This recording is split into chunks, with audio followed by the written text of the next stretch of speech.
Jadi tambah 2 ayat malam tadi terjemahnya. Iya. Jadi tambah ayat.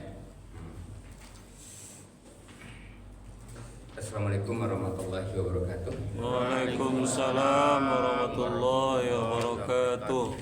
Bismillahirrahmanirrahim. Alhamdulillahirrahmanirrahim. Allahumma sholli ala Muhammad wa ala ali Muhammad. Bapak pengurus mushola dengan seluruh jemaah yang saya hormati, syukur alhamdulillah, salawat dan salam kepada Rasulullah sallallahu alaihi wasallam. Kita coba ayat 5 yang sudah diterjemahkan malam tadi. Ulaika ala dirubah menjadi mendapat hudan min Dari rabbi Tuhan him. mereka, Ulaika ala hudan min rabbihim. itulah yang mendapat petunjuk dari Tuhan mereka. Wa ulaika hum al-muflihun. Orang-orang yang beruntung, Wa ulaika humul muflihun. dan mereka itulah orang-orang yang beruntung. Kita ulangi kalimatnya. Ulaika ala hudan min rabbihim. Mereka itulah yang mendapat petunjuk dari Tuhan mereka, Wa ulaika humul muflihun. dan mereka itulah orang-orang yang beruntung. Ulang dari atas. Alif lam mim. Hanya Allah yang tahu. Zalikal kitabul la raiba fi. Itulah kita keraguan padanya, Hudan lil muttaqin. petunjuk bagi orang-orang yang bertakwa, Alladzina yu'minuna bil ghaib dengan yang gaib, wa yuqimuna shalah dan mereka mendirikan salat, wa mimma razaqnahum yunfikun. dan dengan yang mereka infakkan. Walladzina yu'minun bima unzila ilaik wa ma unzila min qablik wa bil akhirati hum yuqinun. Mereka yakin Ulaika ala hudan min rabbihim mendapat petunjuk dari Tuhan mereka, wa ulaika humul muflihun. dan mereka itulah orang-orang yang beruntung. Ya, jadi ayat 5 itu mereka itu mendapat petunjuk dari Tuhan mereka. Nah, itu kan kata ganti, mereka itu kan kata ganti. Siapa mereka itu?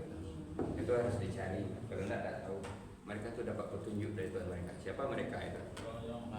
Siapa itu? Orang beriman. Nah, jadi mereka itu adalah hudalil mutakin, yang menjadikan Quran sebagai petunjuk. Kan itu kitab, tiada keraguan padanya, petunjuk bagi orang-orang yang bertakwa. Jadi mereka itu orang-orang bertakwa. Secara ringkas, orang bertakwa itu siapa? Kemarin orang bertakwa itu? Wah, itu rinciannya tuh. Secara ringkas, orang bertakwa itu siapa? Orang yang menjadikan Al-Quran sebagai petunjuk. Jadi itu hudalil mutakin itu, situ apanya. Jadi orang bertakwa itu adalah orang yang menjadikan Al-Quran sebagai Petunjuk. Makanya di bulan Ramadan itu puasa itu di ujung ayatnya la'allakum Tatakun. Nah, mudah-mudahan kamu jadi orang takwa. Itu dia cerita Quran lagi. Setelah itu dia cerita Quran. Artinya orang itu takwa apa tidak itu dilihat dari sejauh mana dia menjadikan Quran sebagai petunjuk. Nah, makanya bulan Ramadan itu di samping namanya bulan Ramadan disebut juga Syahrul Quran, bulannya Al-Quran.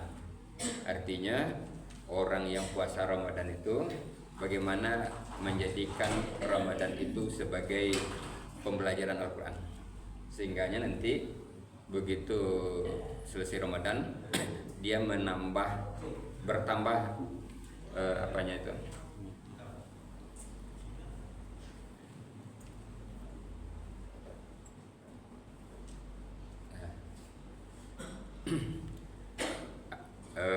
begitu habis Ramadan itu bertambah pengetahuannya tentang Quran itu. Jadi dari Quran itu apanya? Membacanya, menterjemahnya, memahaminya, menghayatinya, sampai ke tingkat mengajarkannya dan menghafalnya. Jadi secara sepintas, secara ringkas, orang yang bertakwa itu siapa? Orang yang menjadikan Al-Quran sebagai petunjuk. Jadi orang itu sampai kepada takwa apa tidak dengan Ramadan itu sejauh mana dia menjadikan Quran sebagai petunjuk. Semakin banyak dia menjadikan Quran sebagai petunjuk, semakin tinggilah takwanya. Sebanyak itu juga ya takwanya sebesar itu saja takwanya. Jadi itu kuncinya di situ. Secara ringkas itu. Secara rinci siapa orang yang bertakwa itu secara rinci lagi. Yang pertama apa? Jawab dengan ayatnya. Nah tuh, jawab dengan ayatnya. Yang pertama apa orang yang bertakwa itu? Alladzina yu'minuna bil ghaib. Wah, tuh belajar menjawabnya dengan ayat supaya keren bentuknya. Ya. Supaya gak keren siapa orang yang bertakwa itu? Alladzina yu'minuna bil ghaib. Kan gak keren itu? Lalu apa artinya alladzina yu'minuna bil ghaib itu? Orang-orang yang beriman dengan yang gaib. Yang kedua ciri orang bertakwa itu apa? Wa yuqimuna shalah. Apa artinya? Mereka menunaikan salat. Yang ketiga apa ciri orang bertakwa itu? Wa mimma razaqnahum yunfiqun. Artinya apa? Dari sebagian hasil mereka infakkan. Yang kampe apa?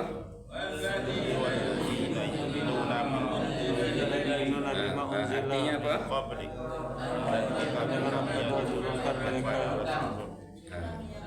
Apa yang keempat artinya?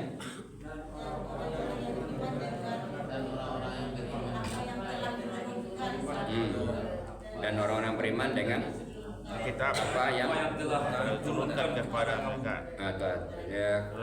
Itu ya. Apa yang diturunkan kepadamu tukar dengan maksudnya orang-orang yang beriman dengan Al-Quran. Karena kamu di situ Nabi Muhammad. Apa yang diturunkan ke Nabi Muhammad? Al-Quran. Nah, kalau sudah tahu kalau artinya seperti tadi, tapi apa yang dimaksud itu orang-orang yang beriman dengan Al-Quran. Yang kelima apa? Dan Apa? Dah keluar suruhnya. Artinya apa? Meyakinkan sebelum mereka. Apa itu? Taurat, Kitab sebelumnya. Taurat, Injil, Zabur, Suhuf. Yang keenam apa? Ulangi, yang keenam. bil akhirati hum yuqinun. Lepas suah dia apa tu? Lepas suah. Lain. Kalau dah suah payah bacanya. Lepas suah. Tandanya itu kalau dah keluar suara berarti dah suah itu ayat. Jadi secara ringkas orang yang bertakwa itu apa? Orang yang menjadikan Al-Quran sebagai petunjuk. Secara rinci yang pertama apa? Alladzina yu'minuna bil ghaib. Yang kedua apa? Wa yuqimuna shalah. Yang ketiga apa?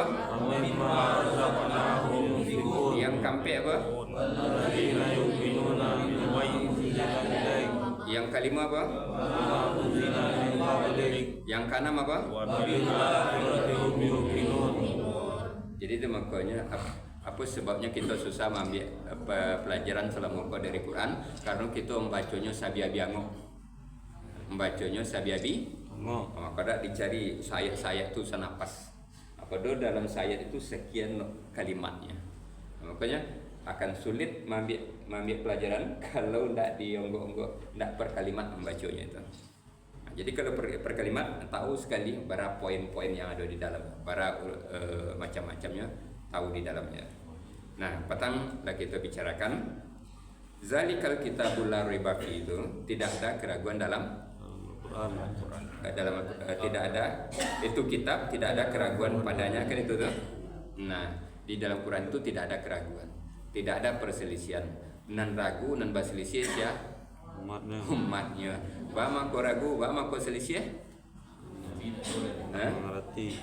Dia tidak dipelajari, dia pahamnya seketik-seketik, Itu gambarkan patang orang buto pai ke kabun binatang mengenal gajah nan surang nan takako dinya kalingonyo maka keceknya gajah tuh Tipis. lawe tipis tu nan takako telingonyo nan surang lain nan takako dinya kakinya keceknya gajah tuh Tangkerambia. kadang bentuk tangkerambi nan surang lain nan takako dinya Ikua. ikunya gajah tu keceknya wah, bentuk ular panjang gitu kan. Jadi kalau mereka tu mengenal Islam tu wajar satu dengan yang lain kabatangka itu. Itulah mazhab satu dengan mazhab lain siap untuk bertangka. Ormas satu dengan ormas lain siap untuk bertangka. Karena yang mengenal apa itu serupa itu. Makanya kenalkan secara umum itu balik supaya jangan bertangka. Nah, yang kemudian kenapa orang itu cekcok bertengkar? Yang pertama tadi dia tidak mengenal isinya, yang kedua kalau mengenal sebagian-sebagian saja. Itu. Lalu hudal lil muttaqin, petunjuk bagi Takwa. apa yang jadi petunjuk itu? Al-Quran. Jadi takwa itu indah awak ada enggak jadikan Quran sebagai petunjuk? Nah, berapa persen dari Al-Quran itu yang dijadikan petunjuk? Baru yang dijadikan petunjuk. Oh, ambo puasa. Kalau puasa itu baru sekitar 10 ayat, bro. Hitunglah Al-Quran ayat yang berbicara tentang puasa itu dah banyak. Paling banyak 10 ayat itu. Ya. Di Al-Baqarah 183 itu berbicara tentang puasa itu. Nah, kemudian di surat-surat lain itu ada bicara tidak banyak, tidak sampai 10. Jadi kalau awak hanya sekedar puasa itu tidak sampai 10 ayat baru yang dia boleh. Nah, kalau kita haji, umroh apa segala macam, itu tidak sampai 10 ayat bicara tentang itu. Kalau kita solat, paling banyak ayatnya 200 cuma yang bicara tentang solat itu. Kalau kita zakat, tidak sampai dari 200 ayat yang bicara tentang zakat itu. Nah, jadi kalau baru di sekitar itu belum sampai 1000 ayat. Kalau itu kita main di situ belum sampai 1000 ayat. Nah, sedangkan ayat Al-Quran itu berapa banyaknya? 6.666 secara mudah dia. Ada yang aku kurang dari situ. Nah, nampak itu apa? Jadi kita lihatkan ayat-ayatnya itu. Jadi inti itu dirinci orang yang bertakwa itu yang pertama apa tadi ayat bunyinya? Lalu artinya apa? Orang yang beriman dengan yang artinya di balik yang nyata itu ada yang gaib. Nah, yang gaib itu ada dijelaskan oleh Allah. Nah, kita beriman ke situ.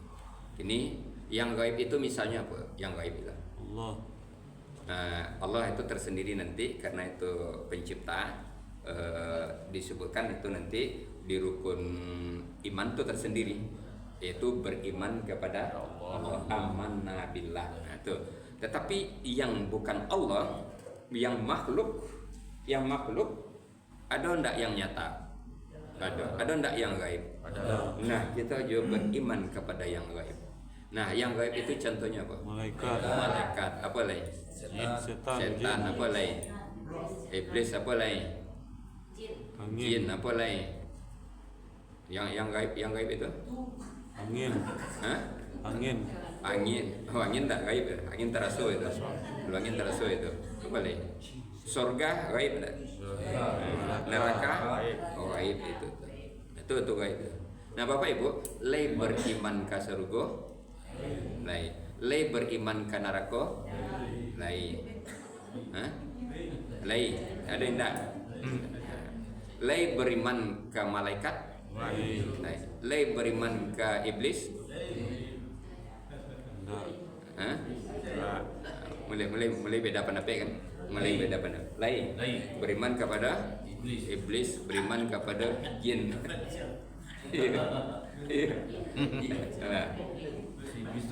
Iya. Bukan ado. bukan percaya ado, bukan percaya ado. Kalau ado tuh olah apa itu? Ini kita apakan beriman. Maka ketika diartikan percaya, tidak tertampung dia, tidak terwakili dia. Percaya itu beriman itu tidak terwakili. Makanya ketika dia diartikan ke dipercaya, tidak terwakili. Makanya iman itu serupa itu jadinya. Jadi beriman. Nah, logikanya bagaimana? Ini, Bapak Ibu beriman kepada surga. Beriman. Apa maksudnya beriman ke surga itu? Beriman ke surga itu dapat informasi dulu dari Al-Quran tentang surga itu. Dapat informasi dulu. Dari mana informasinya? Dari Quran. Dapat informasi. Lalu kece Al-Quran, surga itu baik, senang, tempat kebaikan, kenikmatan. Di situ tidak ada orang berkelahi, tak ada cekcok, tak ada kecurangan, ada bidadari, boleh, ada sungai-sungai, ada apa? Nah, buah-buahan. Lah dapat informasi dari Quran itu. Lah dapat informasi dari Quran itu ingin bawa je surga itu. Ingin masuk surga. Nah, pengetahuan dari Quran yang mendorong kita ingin masuk surga itulah iman kepada surga. Jadi pengetahuan dulu, keilmuan dulu yang menyebabkan kita ingin untuk masuk ke dalam surga itu berupaya, itulah iman itu melahirkan kekuatan jadinya. Nah, jadi tidak bisa je percaya. Nah, kini beriman kepada neraka. Harus dapat ilmu, informasi dulu dari Al-Quran tentang neraka itu. Nah, biko baru ditentukan sikap setelah dapat informasi. Baru ditentukan sikap. Nah, kata Al-Quran neraka itu panas. Diterangkan dalam hadis, cari api yang paling panas di atas dunia kali 70. Jadi nampil yang panas itu kali 70. Itu panas. Apa lagi informasi dari Quran? Manusia sebagai bahan bakarnya. Bahan bakarnya Manusia, batu dan manusia. Apa lagi informasinya? Minumnya darah. Minumnya nanah, darah, air yang mendidih. Kemudian apa lagi? Duri, makanannya duri, kayu yang berduri, zakum. Kan itu informasinya. Nah, setelah dapat informasi dari Quran tentang neraka itu, ingin bawa je neraka itu. Ingin menghindar, wakina azabannar, dan jauhkanlah kami dari azab. Nah, tadi beriman kepada surga, dapat informasi dari Quran ingin bawa masuk. Kini dapat informasi dari Quran tentang neraka ingin bawa. Nah, sama enggak cara beriman ke surga je neraka? Sama. Beda kalau ke surga ba inginkan masuk setelah dapat informasi. Kalau ke neraka ba supaya itu yang makna beriman, kekuatan ingin menghindar dari neraka itu. Itulah iman kepada neraka. Nah, biko betul pula apa informasi Al-Quran tentang malaikat? Informasi tentang malaikat dari Al-Quran itu ada sekitar 1000 ayat itu tentang malaikat itu. Banyak ada ayat tentang haji, tentang sholat itu. Informasi dari Al-Quran. Kok kekurangan informasi nampaknya kan? Kekurangan informasi kan? Bahkan mampunya mambi apa kata? Kata Al-Quran tentang malaikat itu. Patuh kepada Allah. Malaikat itu patuh kepada Allah, tidak pernah membantah. Malaikat itu mencatat amal kita. Terbuat dari cahaya. Iya, duduk di kanan dan di kiri, kan begitu tuh. Nah, malaikat itu menjaga manusia. Malaikat itu mendoakan manusia. Malaikat itu akan membimbing, memberikan ilham dari Allah kepada manusia. Informasinya banyak tentang malaikat itu. Lalu, tidak bernafsu. Malaikat tidak bernafsu. Iya. Kalau begitu, malaikat itu dapat informasi dari Quran, ingin bawa je malaikat itu. Ingin dake, ingin hati-hati, karenanya mencatat awak, karenanya memantau awak, itu awak jadi hati-hati, ingin dekat dan lain sebagainya. Nah, itulah iman kepada malaikat. Kini iblis, apa informasi Al-Quran tentang iblis itu? Ambil barang aja. sombong apa lagi? Menyesatkan manusia. Menyesatkan manusia, menggoda dari depan, dari belakang, dari kiri, dari kanan, kan mendatangi itu tuh. Tidak bertanggung jawab, menipu, apa lagi informasi. Itu ada sekitar 500 ayat bicara tentang itu tuh. Setelah tahu awak perangai iblis itu yang diinformasikan di Quran, ingin bawa iblis itu. Jauh daripada Nah, syaitan. ingin terpelihara, berlindung kepada Allah, sehingga muncullah a'udzubillahi, sehingga muncul mohon perlindungan kalau dapat informasi ternyata seperti itu iblis itu, seperti itu setan itu, sehingga muncul nanti mohon perlindungan di situ. Itulah iman kepada iblis. Jadi Bapak Ibu, lagi beriman ke malaikat, lagi beriman ke iblis, sama kok beriman ke malaikat juga beriman ke iblis. Dari mana awak bisa membedakannya? Dari Quran. Dapat informasi dulu. Kalau udah dapat informasi itu tidak bisa. Nah, sebetulnya mempelajari Quran itu untuk mendapatkan informasi itu yang pertama, sehingga bisa menentukan sikap nanti. Kalau tidak, because sama aja. Kalau malaikat ingin daki, ke iblis ingin daki. Kalau surga ingin masuk, karena kok ingin masuk, karena tidak dapat informasi. Itu apa ya? Kemudian wa yuqimunus shalah. Awak kan lagi sholat gak?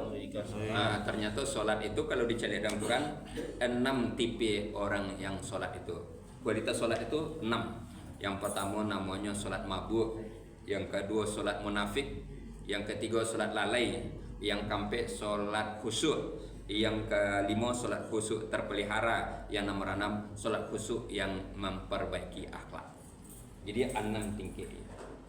Kalau sholat awak baru 3, sholat mabuk, sholat lalai, sholat munafik, masih berhubung tak je neraka itu? Masih berhubung. Untuk itu dipreso, dicek sholat awak, itu, dinaikkan ke apa itu. Jadi cek itu di peringkat bara awak sholatnya itu. Ini 6 diceritakan di Quran itu. Kan tak pasal bapu aja Quran itu dapat informasi dari Quran. Nah. Nomor berapa Pak Chan? Nomor berapa? Sholatnya nomor berapa?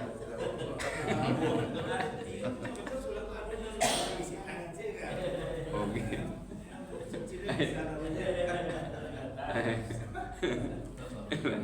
Jadi Bapak Ibu, begitu yang harus jadi jaleh yang dipelajari, jaleh yang dipedomani. Nanti zakat begitu, beriman kepada Al-Quran, beriman kepada kitab sebelum itu. Cara beriman kepada Al-Quran dengan beriman kepada kitab sebelumnya sama atau beda? Kalau beriman kepada Quran lah kita buatkan apanya? Apa sembahyangnya? Masih tekana? Masih tekana? 6 sehat, 7 sempurna. Besok gitu yang kadang-kadang sih supaya jalan. Nah, kalau iman kepada kitab yang lain, berapa macam caranya? Satu saja caranya. Apa itu? Yakin Allah sudah menurunkan Taurat pada Nabi Musa. Selesai situ. Yakin Allah sudah menurunkan Injil kepada Nabi Musa. Selesai situ. Tidak perlu dibanding, tidak perlu dipelajari, tidak perlu dibaca. Tapi kalau beriman kepada Quran, 6 sehat, 7 sempurna. Itu beda. Wabil akhirati hum yuqinun, yang kanan kan? Dan dengan akhirat? Yakin. Bapak Ibu, mana lebih yakin awak ke akhirat daripada ke PLN? Nah, lebih yakin ke PLN daripada ke akhirat. Nah, berani ndak orang Bapak Ibu, ada ndak orang yang berani ndak bayar zakat dah 3 tahun ndak bayar zakat? Ada ndak umat Islam yang berani? Banyak kan? Ya, banyak. Waduh ndak tanggung apa di akhirat nanti itu lah. Nah, berani ndak umat Islam kok ndak bayar PLN 3 bulan baturi-turi? Ndak berani dah? Berani dah. Amai lebih berimannya ke akhirat atau ke PLN?